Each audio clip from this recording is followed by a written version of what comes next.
And guys, nag biyahe tayo, drop off tayo dito sa Calauan, Laguna. Ngayon, dahil sa malapit lang naman, sa Bae pa tayo nag-drop off. Sorry, sa Bae. Tapos, malapit lang naman dito yung kapatid ko sa Calauan. Siya, halos ilang kilometro lang.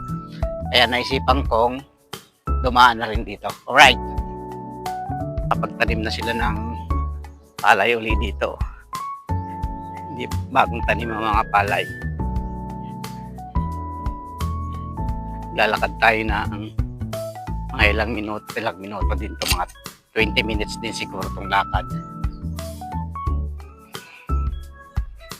Kapunta rin sa kapatid ko. Siyempre, malapit na rin naman tayo dito. Dalawin na natin yung ating kapatid. Yung aming bunsong kapatid. Ang ganda ng lugar na to. Tingnan mo sa lugar na yan, oh. Yan yung bundok ng bundok ng San Pablo, ang Calauan. Bundok ng Calauan, yung isa malayo, malayong yun.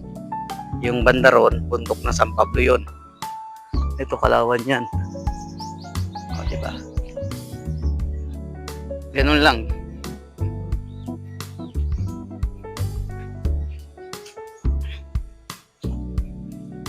Lakad-lakad lang.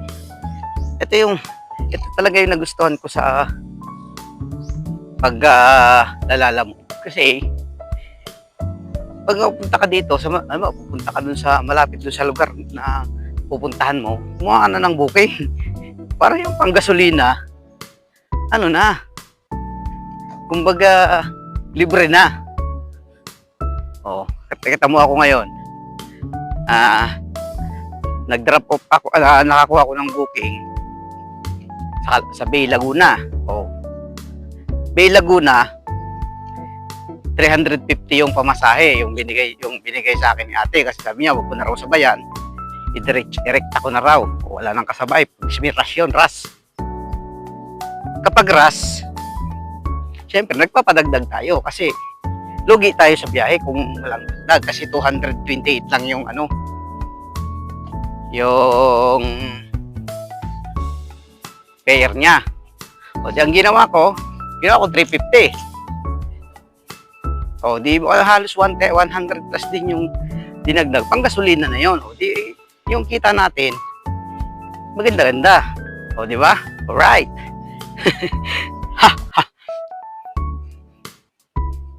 O di ngayon, nakapunta pa ako dito sa kapatid ko. O, nakapasyal pa ako dito kasi malapit lang dito yung kapatid ko sa diniliberan ko. O, malapit lang. Siyempre, para kamusta ko man lang yung aking kapatid dito. Ito yung bunso namin, yung kapatid ko dito. Dito sila nakatira. Dati kasi dito rin ako nakatira. May bahay ako dati dito. Bahay kubo. Hanap buhay namin dito ganito.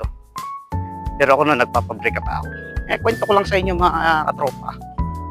Para at least may idea kayo sa akin. Ayan, ang trabaho namin dito yan, magpalay.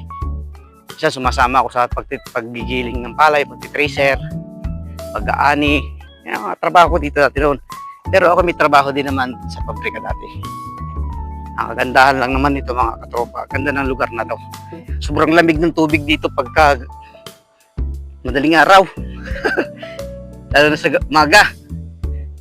Ang gabi lang, pag ganito lang mainit talaga kasi bukid eh. Parang ang sarap ng hangin. Tsaka dito pa ako minulto. Minuumo ako dito banda sa lugar na to. Pinagdadaanan ko.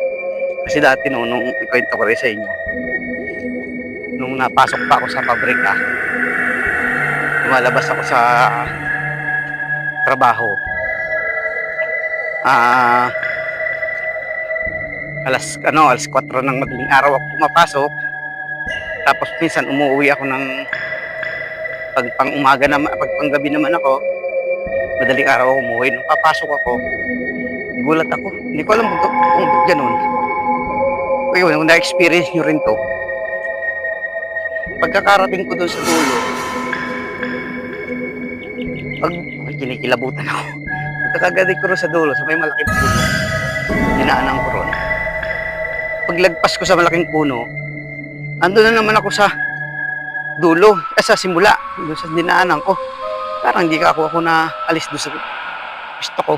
Balik-balik lang ako. Ang ginawa ko, umupo na lang ako, inabot na ako ng umaga, hindi na ako nakapasok. Kaya ako na-experience ito, totoo to, mga kaya katropa. Yan, ito na, may tulay na bakal dito. Dito, nangingisda ako dito.